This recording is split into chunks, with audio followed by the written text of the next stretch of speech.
Then one had died of dysentery, contracted from working constantly in water up to his middle. Another had been nabbed in a manhunt and clapped into the logs.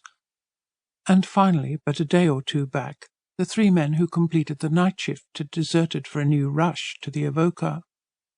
Now his pal had gone too. There was nothing left for him, Long Jim, to do but to take his dish and turn fossicker, or even to aim no higher than washing over the tailings rejected by the fossicker. At the thought his tears flowed anew. He cursed the day on which he had first set foot on Ballarat. "It's hell for white men, hell, that's what it is. Here, have another drink, matey, and forget your bloody troubles." His refilled pannikin drained, he grew warmer around the heart, and sang the praises of his former life. He had been a lamplighter in the old country, and for many years had known no more arduous task than that of tramping around certain streets 3 times daily, ladder on shoulder, bitch at heel, to attend the little flames that helped to dispel the London dark. And he might have jogged on at this up to 80 years and 10, had he never lent an ear to the tales that were being told of a wonderful country where, for the mere act of stooping, and with your naked hand, you could pick up a fortune from the ground. Might the rogues who had spread these lies be damned to all eternity? Then he had swallowed them only too willingly, and leaving the old woman wringing her hands, had taken every farthing of his savings and set sail for Australia. That was close on 3 years ago. For all he knew, his wife might be dead and buried by this time, or sitting in the almshouse. She could not write, and only in the early days had an occasional newspaper reached him on which, alongside the Queen's head, she had put the mark they had agreed on to show that she was still alive. He would probably never see her again, but would end his days where he was. Well, they wouldn't be many. This was not a place that made old bones.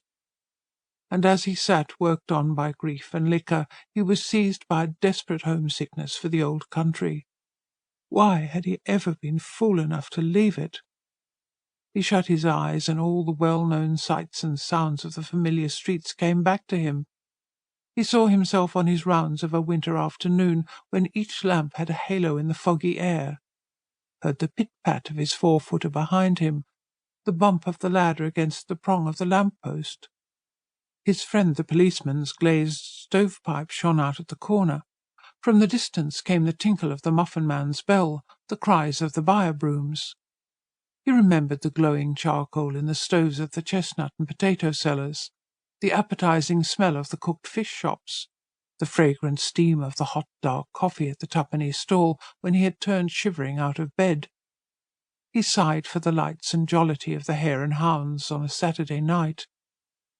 He would never see anything of the kind again. No, here, under bare blue skies out of which the sun frizzled you alive. Here, where it couldn't rain without at once being a flood, where the very winds blew contrarily, hot from the north and bitter chill from the south, where no matter how great the heat by day, the night would as likely as not be nipping cold.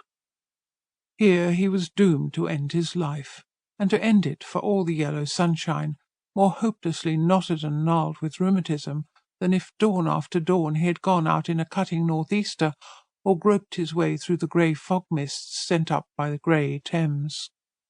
Thus he sat and brooded, all the hatred of the unwilling exile for the land that gives him house-room burning in his breast.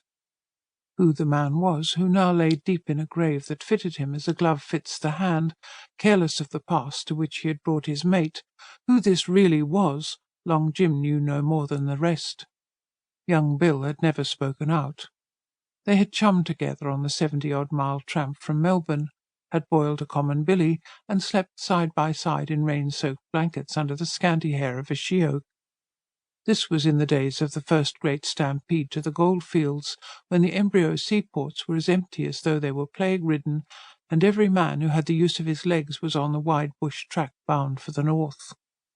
It was better to be 2 than 1 in this medley of bullock teams, lorries, carts and pack-horses, of dog teams, wheelbarrows and swagmen, where the air rang with oaths, shouts and hammering hoofs, with whip-cracking and bullock-prodding, in this hurly-burly of thieves, bushrangers and foreigners, of drunken convicts and deserting sailors, of slit-eyed Chinese and apt-handed lascars.